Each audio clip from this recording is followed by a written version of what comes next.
So welcome back to our online service.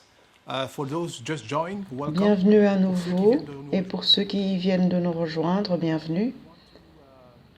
share some announcement with you Je voudrais partager quelques annonces avec vous. about La première thank you for those concerne l'offrande. Merci à tous ceux qui ont été fidèles en donnant. appearing on the screen. Pour les autres, vous pouvez voir un code QR qui apparaît sur l'écran à ma droite. Vous pouvez donner à travers cette voie. Je voudrais vous rappeler également que nous avons des groupes d'été ce matin. Je voudrais juste insister sur 3 d'entre eux qui commencent aujourd'hui, demain et mardi. Le premier est la possibilité de connecter avec une communauté pour des promenades. Si vous avez des enfants, des adolescents, vous pouvez les prendre avec vous. Le deuxième groupe d'été est intitulé Sex and the Single Lady. Vous pouvez rejoindre Nathalie Graham qui commence une étude biblique demain, lundi, et ça va être bien. Et il reste juste 2 places disponibles, alors inscrivez-vous rapidement. Le troisième groupe d'été est le groupe d'été qui commence mardi. There was a lot of demand for this one, so this Il y a eu malheureusement beaucoup de demandes et cette semaine, en fait, elle est complète. Alors, faites vite pour vous enregistrer pour mardi prochain. in August we will have some garden parties. En août, So nous allons avoir des repas dans les jardins. Nous allons nous rencontrer dans des jardins de ceux qui le souhaitent, ceux qui souhaitent accueillir des personnes durant l'été et au mois d'août. Mettez-vous en contact avec Sonia, elle va vous informer à ce sujet. Et pendant cette crise du coronavirus, vous avez certainement eu des témoignages que vous avez envie de partager et je vous remercie de le faire parce que c'est important, parce que ça va encourager la communauté. Parce que nous savons que si Dieu fait quelque chose dans la vie d'une personne, ça veut dire que le corps du Christ est encouragé. Parce que nous avons tous envie de voir comment Dieu fait des choses merveilleuses dans nos vies. Alors, envoyez vos témoignages et nous les partagerons. En septembre, nous allons avoir une dédicace de bébé. Ce sera le 27 septembre de 5 à 7 heures le soir. Si vous le souhaitez que ce soit le cas pour votre bébé, mettez-vous en contact avec Sonia. Et la dernière annonce est qu'après ce service, nous allons avoir une prière pour ceux qui le souhaitent et ce sera à travers Zoom. Vous verrez le lien sur le chat sur Facebook. Alors Dieu vous bénit, que Dieu vous bénisse et je voudrais prier pour Wim qui va partager la parole ce matin. Je vais inviter Wim à me rejoindre. Bonjour Wim, comment vas-tu? Bien, très bien, merci. Je vais prier pour Wim avant qu'il ne partage la parole. Père, nous te prions pour Wim ce matin. Nous te remercions pour ton Saint-Esprit, pour qu'il soit présent, qu'il lui donne la force, la sagesse et les mots qu'il faut pour nous ce matin. Et nous sommes confiants que tu veux nous parler à travers lui. Alors nos cœurs sont ouverts, nos oreilles sont ouvertes pour que nous puissions bénéficier de ce que tu vas nous dire ce matin. Soyez bénis au nom de Jésus. Amen. Merci beaucoup. Je voudrais vous souhaiter la bienvenue. Mon nom est Wim Duplessis. Et si vous m'entendez parler avec un accent étrange, c'est parce que je suis originaire d'Afrique du Sud. Mais nous sommes en Belgique depuis environ 19 ans. Nous nous voyons vraiment comme des Africains, et effectivement, mais nous nous sommes bien adaptés à l'Europe. Alors pour ce matin, c'est un privilège de partager certaines idées avec vous. Le thème pour la saison est Jésus. Et c'est la volonté de parler de Jésus, ses chemins, son travail et ce qu'il est venu faire parmi nous. Ce matin, je vais continuer sur ce thème et je vais le faire d'une perspective de Jésus qui révèle le visage de Dieu, la nature de Dieu révélée à travers Jésus, pour le dire autrement. Et en préparant ceci, Amanda, ma femme, m'a rappelé une expérience que nous avons eue en Afrique du Sud. Lors du passage du siècle précédent au siècle actuel. À cette époque, notre fille était encore petite et nous recherchions un endroit pour avoir une thérapie, pour continuer à s'occuper d'elle. Et nous avons été dans cette école d'aveugles à Worcester. Et la dame qui nous a accueillis nous a conduits dans une pièce où il y avait une petite fille qui était couchée sur un lit. Elle avait 10 ans et elle avait la taille d'un enfant de 5 ans. Elle était très petite. Elle ne pouvait pas parler, elle ne pouvait pas communiquer. Elle portait encore des langes. Et l'histoire est qu'elle avait été abusée sévèrement, physiquement, mais aussi mentalement. Et c'est pour ça qu'elle ne pouvait pas grandir, elle ne pouvait pas communiquer. Et quand elle a atterri dans ce centre, ils ont dû la garder dans une pièce plutôt sombre. Elle ne pouvait pas supporter le bruit. La thérapeute venait toujours vers elle avec des mouvements lents, avec une voix très basse pour pouvoir communiquer avec elle. Elle était tout le temps en position fœtale, elle ne pouvait pas établir de contact avec les yeux. Et pour l'apprivoiser, ils ont commencé à faire d'abord des décorations au niveau du sol, parce que c'est là qu'elle regardait. Et dès qu'elle établissait un contact visuel, ils élevaient les décorations un peu plus haut et ils les changeaient de temps en temps, ces décorations. Et pas à pas, ils ont continué jusqu'au moment où elle a regardé la thérapeute dans les yeux.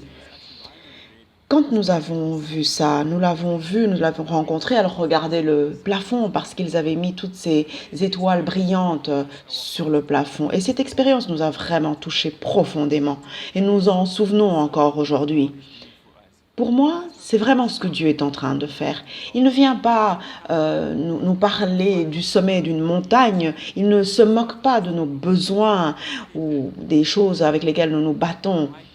Dieu est venu à notre niveau et il nous a élevés doucement à travers un processus pour venir atteindre un niveau de plénitude. Et autre chose que je retiens de ça, c'est que quand nous rencontrons Jésus, nous avons cette rencontre avec lui. On se sent tellement bien, on se dit « Waouh, j'ai été délivré de toutes les choses qui me retenaient ». Mais dès qu'on rencontre Jésus, après un moment, on commence à se poser des questions, mais qui es-tu? Et on traverse un processus de mieux le connaître. Moi, j'ai d'abord été dans une relation où il a été d'abord mon sauveur, puis après, il a été celui qui m'a soigné, et il est aussi mon grand frère. En d'autres mots, il est celui qui m'a fait connaître le Père. Il est le premier-né. Et il m'a introduit, présenté au Père et au Saint-Esprit. Et tout ceci est un processus. C'est presque comme regarder mes propres problèmes et commencer à élever les yeux de plus en plus jusqu'à ce que je vois pleinement qui il est. Et ce matin, je voudrais partager quelque chose de cette perspective. Dieu reste le même, il ne change pas. Mais notre compréhension de Dieu évolue. Elle devient plus claire. Je voudrais que cela soit personnel. Je vais commencer par vous demander, si je vous demandais maintenant de fermer les yeux et de penser au mot Dieu, quelles sont les images qui viennent à votre esprit? Qu'est-ce que vous voyez? Qu'est-ce que vous expérimentez? Faisons la même chose en disant le nom de Jésus. Quelles sont les images qui viennent à votre esprit? Qu'est-ce que vous ressentez? Quelles sont vos émotions? Est-ce que ce sont les mêmes ou non? Et si c'est différent, pourquoi pensez-vous que c'est différent?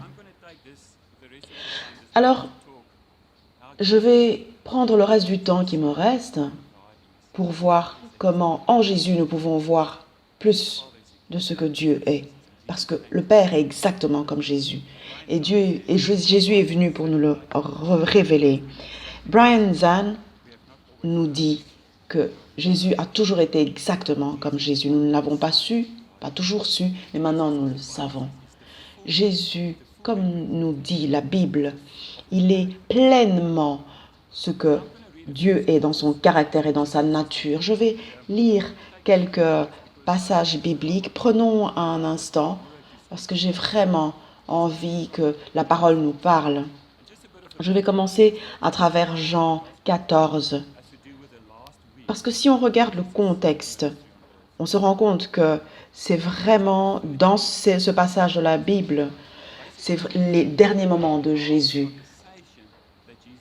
Ça nous parle des dernières conversations que Jésus a eues avec ses disciples, là où il a introduit la Sainte Seine avant qu'il ne soit crucifié. Il a parlé des choses qui étaient vraiment importantes pour lui, les choses qu'il voulait laisser derrière lui.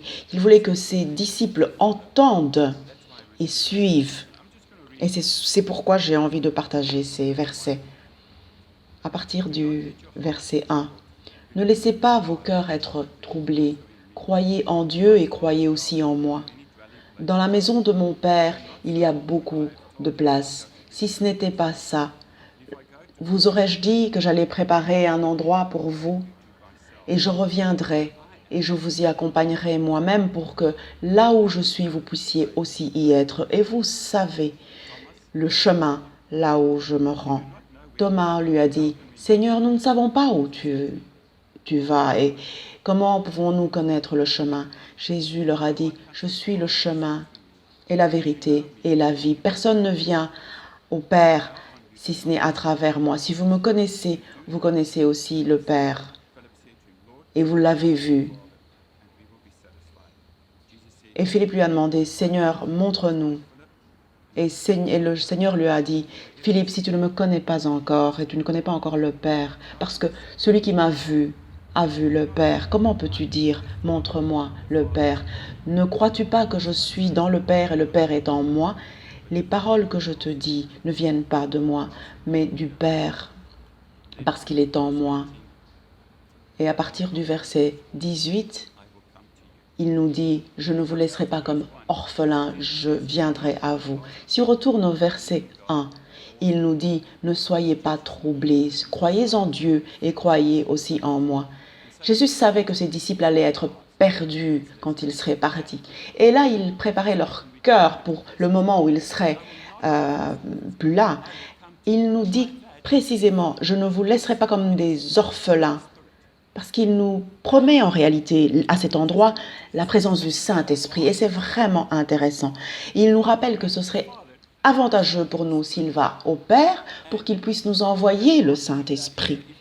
L'avantage de cela, c'est que si Jésus était resté sur la terre, peut-être qu'aujourd'hui il serait à Jérusalem. Et pour avoir une audience avec Jésus, il aurait fallu aller à Jérusalem, faire une file pendant des années, pour avoir 5 minutes avec Jésus. Mais aujourd'hui, il est parti au Père et il nous a envoyé son Esprit. Et son Esprit est en nous pour nous révéler à travers Jésus qui est Dieu. Et je trouve ça vraiment merveilleux.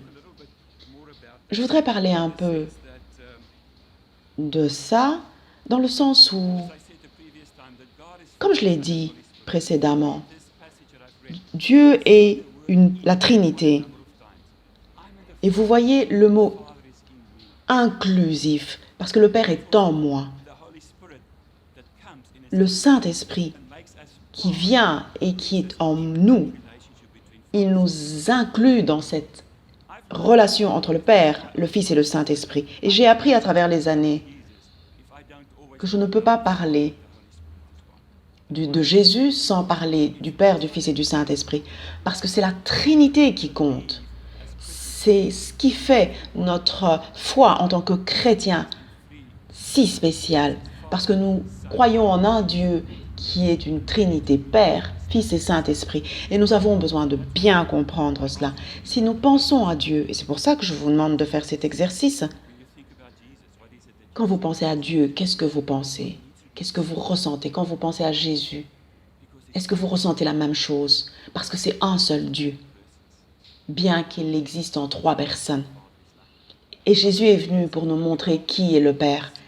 À travers les années, si vous voyez dans l'Ancien Testament, Dieu a toujours voulu se révéler à nous parce qu'il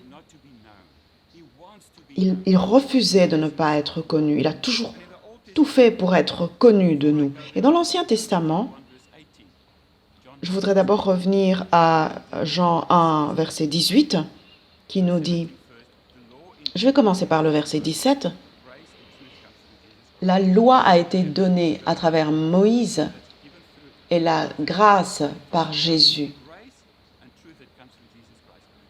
La grâce et la vérité qui viennent par Jésus. On voit vraiment là qu'il y a une évolution de la révélation de la loi à la personne de Jésus-Christ. Et Jean nous dit, dans Jean 1, 18, « Personne ne peut venir à Dieu qu'à travers Jésus. » Jean savait que les personnes à qui il parlait connaissaient l'Ancien Testament. Il savait que Dieu s'était révélé dans l'Ancien Testament. Quand Dieu se révèle, c'est aussi Jésus qui est révélé. Il est dans le buisson ardent, il est dans le pilier de feu, il est dans le temple dans Ésaïe 6, il est dans la fournaise avec Shadrach, Meshach et Abednego. Il y a eu beaucoup de cas, de situations dans lesquelles Jésus est révélé dans l'Ancien Testament. Et Jean nous dit clairement, il y a plus à voir. Oui, il y a la révélation de qui est Dieu, mais dans Jésus, nous avons la plénitude de Dieu. Et je pense que c'est ce que Jésus est venu faire pour nous, nous révéler la plénitude de Dieu, pas seulement une partie. Dans Jean 14, verset 6, il nous dit qu'il est le chemin, la vérité et la vie. Personne ne vient au Père si ce n'est à travers moi. Parce que Jésus connaît. Il n'est pas celui qui connaît le chemin, qui montre le chemin. Il est le chemin. Il n'est pas celui qui parle de la vérité et qui partage la vérité. Il est la vérité. C'est la même chose avec la vie. Ce que je trouve dans ce passage, c'est vraiment ma croissance personnelle. Quand je lisais ce passage au début, je me disais, voilà, je dois venir à Jésus parce qu'il est la vérité, le chemin, la vérité et la vie. Et c'est quelque chose que nous faisons très très souvent. C'est vraiment un merveilleux passage. Mais plus tard, je me suis rendu compte qu'il y avait beaucoup plus. Parce que personne ne vient au Père si ce n'est à travers Jésus. Et je me suis rendu compte que Jésus disait quelque chose de différent. C'est vraiment, ça fait partie de mon évolution. Je vois Jésus dans la plénitude de la Trinité. Il nous ramène au Père, il est le chemin vers le Père. Ce qui est intéressant ici, c'est que souvent, nous utilisons ce passage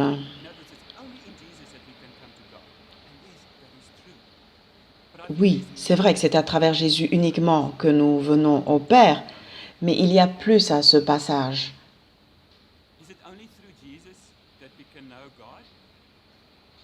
Est-ce seulement à travers Jésus que nous pouvons connaître Dieu? Oui, je le pense. Mais que penser de ces personnages dans l'Ancien Testament avant Jésus? Abraham, a-t-il connu Jésus? Oui, parce qu'il était appelé l'ami de Dieu.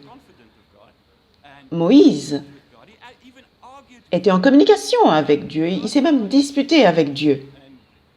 Dieu ne l'a pas banni pour le rejeter. Il a apprécié cette relation. Il a partagé sa gloire avec lui d'une manière particulière. Est-ce que David connaissait Dieu? Bien sûr, qu'en lisant les psaumes, il n'y a aucun doute. Parce que cette relation et cette beauté est révélée dans ces passages des psaumes. Parce que c'était vraiment un homme selon le cœur de Dieu. Parce que Jésus nous présente la plénitude. Ce n'est pas un concept de Dieu quelque part loin qui est important. Quand j'étais petit, je me disais, j'avais presque l'impression qu'il fallait être sauvé à travers l'information. Pour connaître Dieu, je me disais, il faut connaître les entre guillemets, formules magiques, et nous avons répété ça encore et encore pour être certains que nous sommes dans la bonne position. Mais à travers les années, j'ai appris qu'il ne s'agissait pas de formules magiques. Ce n'est pas le salut par l'information, par un système de croyance. C'est à travers une relation, parce que Jésus nous dit, je suis le chemin, je suis la vérité et je suis la vie. Parce que ce n'est qu'à travers lui que nous venons au Père. C'est une invitation à la relation. C'est un processus. Ce n'est pas quelque chose qui arrive simplement d'un coup. C'est vrai que ça arrive, mais c'est une relation et donc elle grandit. L'évangélisme, pour moi, ce n'est pas seulement amener quelque chose à quelqu'un, à Jésus. Pour moi, c'est accompagner les personnes à grandir dans leur connaissance, compréhension de Jésus, pour les approcher de Dieu, pour les délivrer à travers le Saint-Esprit. À chaque fois que je suis proche de quelqu'un, je veux les accompagner sur leur chemin, dans leur relation avec Dieu. Et la question est de savoir, et si Moïse, Abraham et David et les autres personnes dans l'Ancien Testament connaissaient Dieu, mais s'ils connaissaient Dieu comme Abba, s'ils connaissaient Dieu comme le Père, et c'est ce que Jésus essaie de faire ici, c'est ce que John a fait dans ces passages que j'ai lus, ils amènent les gens à une foi plus profonde. Et s'ils connaissaient Dieu, comme il est décrit dans le passage de John que j'ai lu, ce Dieu qui est inclusif, parce que Dieu est en nous et nous sommes en lui. Et cette inclusion est vraiment très belle. Si nous voyons Dieu comme un concept solitaire qui est quelque part, alors nous ne savons pas ce que c'est d'avoir une relation avec lui. Nous ne savons pas ce qu'il ressent pour nous. Et alors nous faisons des sacrifices. Et nous espérons que nos sacrifices vont être acceptés et seront suffisamment bons pour que nous soyons pardonnés. Mais si nous connaissons Dieu comme Jésus nous le montre, alors nous savons que nous sommes inclus. Ce n'est pas un Dieu qui est loin quelque part, mais Dieu qui est ici, présent en nous. Ce n'est pas que j'ai besoin d'entendre Dieu parler du sommet d'une montagne. Il suffit que je me connecte à lui parce qu'il est dans mon cœur. Jésus amène ce Dieu qui est le Créateur et que nous devons connaître comme Créateur, mais qu'on considère comme loin. Et Jésus l'amène dans nos cœurs et nous le connaissons intimement et nous vivons de cet endroit. Nous savons que Dieu, Jésus est la parole, que tout a été créé à travers la parole. Nous le connaissons comme la lumière qui illumine toute chose. Mais nous connaissons Jésus aussi comme la plénitude de la déité, de la divinité de Dieu incarné. Et nous connaissons aussi Jésus, comme l'agneau qui a été sacrifié sur la croix. Et je vais conclure. Et je pense que nous sous-estimons la compréhension de cet agneau. Que pouvons-nous apprendre de Jésus mort sur la croix? La croix, pour nous, chrétiens, est vraiment très importante. Parce qu'en réalité, la croix est un instrument de torture et c'est devenu notre symbole favori pour illustrer l'amour de Dieu. Dieu est amour. Et cet amour a été révélé à travers Jésus-Christ. Et nous voyons cet amour de la manière la plus claire à travers la croix. Que nous montre-t-elle? Elle est la plénitude de la révélation que Dieu est amour. Il y a 3 piliers que je souhaite mentionner aujourd'hui. Le premier est l'amour qui se donne, qui se vide. de la création. Dieu s'est déversé dans sa création. À travers cet acte de la création, il s'est il s'est déversé. À travers Jésus, il s'est déversé en nous. De nouveau dans sa création, à travers l'incarnation de Jésus-Christ. À travers cet amour, Paul en parle dans Philippiens 2. Il nous explique que Jésus s'est vidé à travers nous et nous voyons la générosité de Dieu à travers lui. Et la deuxième chose que je voudrais dire à propos de la croix, c'est la nature profonde de Dieu qui est basée sur le pardon. Dieu ne nous a pas donné la grâce. Il n'a pas seulement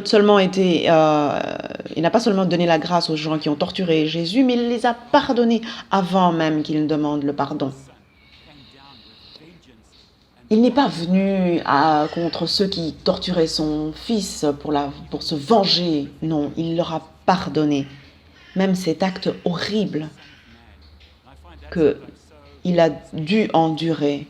Parfois, ça me parle tellement que lui, le créateur de tous, a été sacrifié par ceux qu'il a créés. Et je trouve ça vraiment que c'est un sens profond de rejet.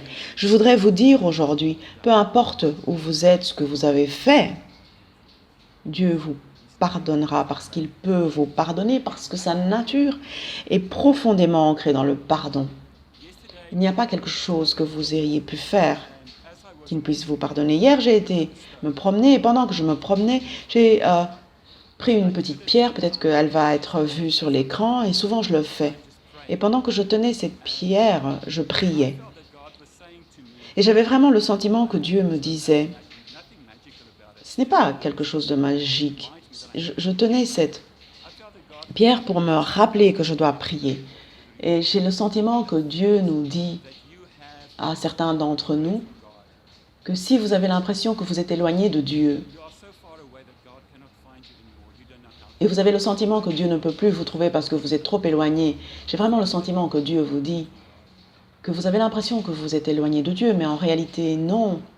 Dieu ne s'est jamais éloigné de vous.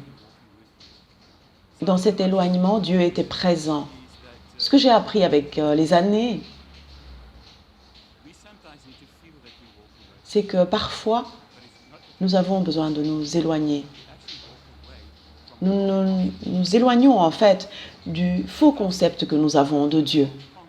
Parfois, il faut s'éloigner de ce concept qui est faux pour revenir à Dieu et bien le comprendre dans sa plénitude qu'il a voulu nous montrer à travers Jésus. Et le troisième pilier, c'est la compassion, la capacité de souffrir avec l'autre. Celui qui nous a créés et qui veille sur nous est avec nous et il a enduré la condition humaine. Et c'est ce qui est merveilleux dans l'incarnation de Jésus. Il est devenu l'un de nous. Il a pris sur lui ce qui était à nous. C'est pour ça que dans son incarnation, nous pouvons expérimenter la guérison. Parce qu'il est mort, nous pouvons expérimenter la vie et la résurrection. Et il nous renouvelle. Et nous pouvons atteindre la rédemption. Voilà ce que représente l'amour de Dieu qui a été révélé à travers Jésus. Donc je récapitule. L'amour sans condition, le pardon à tout prix et la compassion. Je voudrais conclure ce moment de partage ensemble. En conduisant, j'ai pensé à ce mot « bien-aimé ». Et nous sommes tous appelés bien-aimés, et en lui, nous sommes les bien-aimés. Savez-vous comment on devient le bien-aimé ou la bien-aimée? En étant aimé. Être aimé. Très souvent, nous avons le sentiment qu'il faut que nous fassions des choses, que nous accomplissions des choses. Il suffit d'être, d'être aimé. C'est vrai, peu importe ce que vous vivez, ce que vous traversez, je voudrais juste vous inviter à tendre vos mains et à dire, Père, je viens à toi. Je viens à toi en Jésus, celui qui nous a montré qui tu es. Je viens à toi dans l'Esprit qui vient du Père. Et j'ouvre mon cœur, mes yeux, mes mains, et je t'invite. Je veux juste être aimé. Et Père, en cet instant, je voudrais prier pour tous ceux parmi nous, que nous puissions lâcher prise,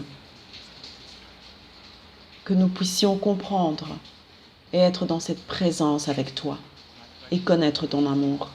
Et je prie, Père, Seigneur, pour que tu viennes et partages ton amour avec nous d'une manière plus approfondie.